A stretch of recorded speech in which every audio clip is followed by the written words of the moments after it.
Angela Knight joins me now from our offices in Edinburgh. Welcome. Thank you very much for joining us. There's not much growth around, Angela, and one group that it was almost a budget today, so much was announced, but one group that seems to be positive for are small and medium-sized businesses and indeed entrepreneurs. Do you agree that this is actually going to represent something quite positive for them?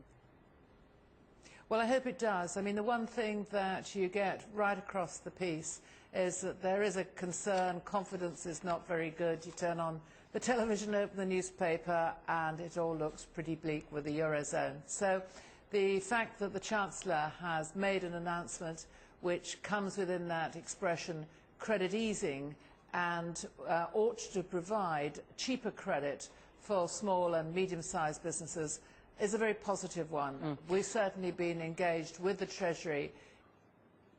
Angela, you say ought to.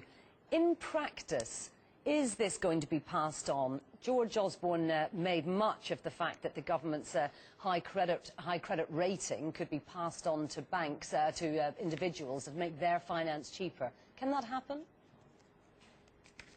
Yes, it can. I quite agree with you that it's a little bit complicated. It's not as easy as if the government were just deciding to give grants to businesses. But then equally so, that wasn't the issue. The concern that has been raised and that the Chancellor is trying to address is one of how can you bring down my costs of borrowing? That's from the business perspective.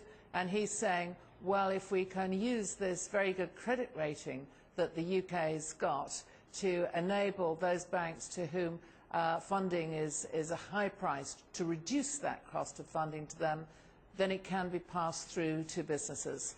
Getting it up and running will take a little time, like a lot of things, and the more complicated it is, you know, you can say them much easier than you can actually produce them. But we're certainly committed to get things underway as quickly as possible. And as I say, we've already been in discussion with the Treasury about operating the mechanics and bringing it into being as soon as we possibly can, somewhere in the first quarter of next year, I suspect.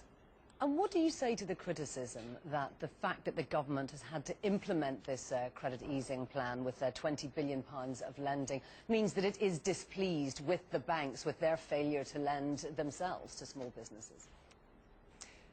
Well, it's not that, and it's nothing to do with a failure to lend. There are some straightforward economics which you can't get away from, and that is that the price at which you sell a good or a service is very closely related to what it costs you to produce those goods or services.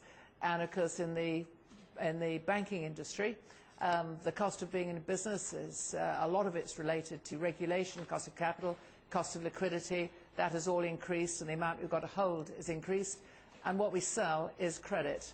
So if there's a way for those banks that are participating to bring down their cost of funding in this particular area, and it will be, of course, properly monitored in order to pass it through to small and medium-sized enterprises, then that's good, and we'll do it. There are two things, though, to remember.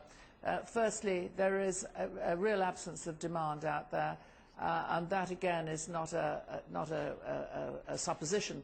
It's borne out by all the surveys, and that's because there is concern about what is going to happen to the economy.